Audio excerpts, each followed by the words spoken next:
Maybe the women's world game changed because the game has gone like that in this part of the world. That, though, is going to send it into the stratosphere, Natalie and Nas. Yeah, I mean, it was, like you say, it was going in that direction already with the WPL and the way the cricket team have played over the last couple of years. They just needed this evening, this tournament, to put a little seal on that deal, to be honest. The crowd have been magnificent. The team have been magnificent. They had that little blip in the middle of the tournament, but they started well and they've ended well. To be honest, in the end, they just had too many players in form compared to South Africa. If you look through that Indian lineup, there were a lot of players in pretty good nick by the end of the tournament. And unfortunately for South Africa, especially with the bat, they relied heavily on one or two, and that's why they had to play the extra batter. Fair play to South Africa, played a lot of good cricket themselves, but India just too good. As we've seen in this part of the world, men or women, any format, they're a very difficult side to beat. As Bish said on commentary, legacies created. But I would say that's for South Africa as well, though, given how they perform, particularly the likes of Laura Wolvaardt. That will be inspirational to kids back home. Absolutely. I was lucky enough to be at the 2017 Women's World Cup and see Smriti Mandana score some runs over there, and people were chanting her name already. They were going into shops because they wanted the replica shirt with her name on the back. And I reckon we'll see more of that now from South Africa's point of view as well. A Wolvaardt on the back, maybe even a Nadine de Klerk as well with the number 32. Marizanne Kapp's always been a South African favourite. She'll continue to be one of those, but it'll start to spread to some of the youngsters also within the side. You even saw shades of what Annemarie Darkson can do, and I know she's an absolutely fantastic player and she's got a great future ahead of her. But I think from South Africa's point of view, in many ways, they've reached a sort of a golden era in making 3 ICC finals in a row, just the women's team. Would they be disappointed with losing all 3? Absolutely, there's no doubt about it. But they are taking the next steps forward, and that's going to be important. Shafali's a great story, isn't she? Remarkable. It is, because she started in an incredible way. She burst on the scene. She was smashing everyone. She had this sort of carefree attitude that you do have as a youngster. And then she got found out a little bit, especially by the short ball, opening the batting. People went at her with the short ball. And in this format, she had to be left out. And then she came back in. And I thought it was a bit of a gamble to actually pick her in a semi-final and then pick her in a final, and she played brilliantly. She batted brilliantly, and it was a bit of genius to bowl her as well. I don't know where that came from, but they bowled her and she was outstanding. So a really good selection, and really good for her to come back into it and play the way that she has. It's a little story on the short ball with Shafali Verma. As you mentioned, she got found out.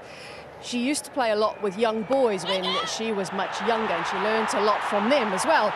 But the young boys were scared of bowling bounces at her and hurting her because she's a woman, and they were worried about that. So she never used to face a lot of that type of bowling.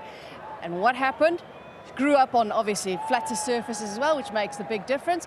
And she never really trained the shorter ball, and eventually people started to find it out. And South Africa were one of those. And it was actually Shibna Ismail with her extra pace when they first played a bilateral series against her. She found out that, yeah, the shorter ball is something she's not comfortable with at all. And I know, for example, former Indian coach W.V. Rahman worked very hard with her to try and get her right with that shorter ball. I don't know that she's quite there just yet. South Africa never really tested her out tonight. But the evolution of her game after being dropped and coming back in is a very, very phenomenal story. In terms of her bowling, though, tonight, I mean, best laid plans and all that sort of stuff, you know, your team meetings, they'll have matchups, I'm going to take down so-and-so. I mean, it might have just been an absolute gut feel. Throw her the ball, they might not be expecting it, see if I can rattle through a couple of overs. Yeah, and from the reactions when she did pick up wickets, it seemed to have been Harmanpreet's call. Yeah. It could have obviously come from anywhere. Smriti Mandana, vice-captain, she's very involved. Even a Deepti Sharma, for example, is so experienced, she may have possibly had a word, but from the reactions, it did seem like it was Harmanpreet's call, because Shafali went straight to Harmanpreet and jumped on her and was celebrating. So it seemed like it was possibly her call. And I think that shows you a lot about Harmanpreet's instinct as a captain. That's developed. I don't feel like it was necessarily something that was very natural for her in the beginning of her career as the captain of India. I think it started to develop. And to do that in a final, it's a brave call, and it worked a treat. There was a period during the group stages where we didn't think India would be lifting the World Cup. We thought they might be struggling to get through to the semi-final stage. Yeah, because they weren't winning crucial moments. They'd played really well in matches and been ahead of the game, and then inexplicably lost games they should have won. The game against South Africa in the group stages in Vizag, the game against England, you know, they were winning that game comfortably and then threw it away. So I think they did get a little bit of a ruthless streak, a bit of a wake-up call that even if you play good cricket, you've got to finish off the game. They also changed the balance of their side, whereas South Africa decided in the end, in the knockout games, to go with the extra batter because they were worried about batting. India realised that they were going to come here, play against good sides on good pitches, and probably needed the extra bowling option. Brought Renika Singh Thakur back into the side and never really looked back. Their fielding was a bit up and down. Even today, towards the end, they just dropped a couple of chances. But those two spinners as well, Deepti Sharma and Shri in the middle there, really were outstanding. Different types of spinners, just slow and loopy a little bit, and Deepti a little bit more targeting the stumps, bowling flat. She's had a wonderful tournament. I know she was player of the tournament, but Deepti was outstanding throughout it with bat and ball. I take your point about the fielding, and I take the point that they've missed a few opportunities, but the way they threw themselves around in the field today, just completely committed. Nat and I had a little disagreement, didn't we? Because I would have given the player of the match today to Deepti. I mean, I know she got the other award, but you know, she took 5 for. But in terms of her overall contribution, how much do you put that down to the success of what we're seeing now this evening? Well, not just this evening. It's a build-up for Deepti Sharma over the year, really, because they've found a new role for Deepti Sharma in that she's now bowling a lot more towards the back end of an innings, whereas before she used to bowl in the power play and then in those middle overs. Now they use her in the last 10, and she's been one of the most successful bowlers in the last 10 within the tournament. And she's one of the reasons why India have been so good in the last 10 with the ball. So, yep, showing it again tonight. Just back on that fielding, though, it's often a barometer of where the side's at and how committed they're at. They were completely chasing and diving everything. Bowl very straight to start with, backed up in the field. I know they weren't perfect. No, I mean, in the end, they're slipping around in the outfield under a little bit of pressure, but they upped it from the semi-final. That's all we can ask. They set the tone up front early. The bowling was very good up front. Seamer's bowling very straight, especially to Laura Wolvaardt. As I say, they pretty much have every base covered. They got good quality seam, they got good quality spin. They are backed up. I mean, Jemima Rodriguez sort of sets the tone in the field, diving around. I thought they handled pressure well. Everyone talks about the pressure coming here for South Africa and the sea of blue and handling this cauldron. But actually, as a home side, as various Indian sides have found out, you're under pressure.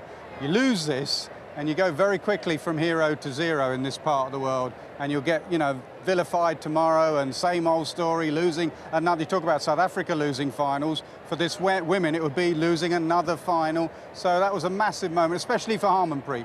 When they lost those 3 games in the middle, a few questions were being asked about Harmanpreet's captaincy, and to see her go off and take that catch and run off with a team behind her, that was a massive, it's been a massive tournament for her. I was interested in how they would pull things back together as a team after a couple of those defeats, because you sort of listened to one press conference, then you heard another press conference, and they were sort of throwing each other under the bus a wee bit, and I thought, oh, here we go, this could implode very, very quickly.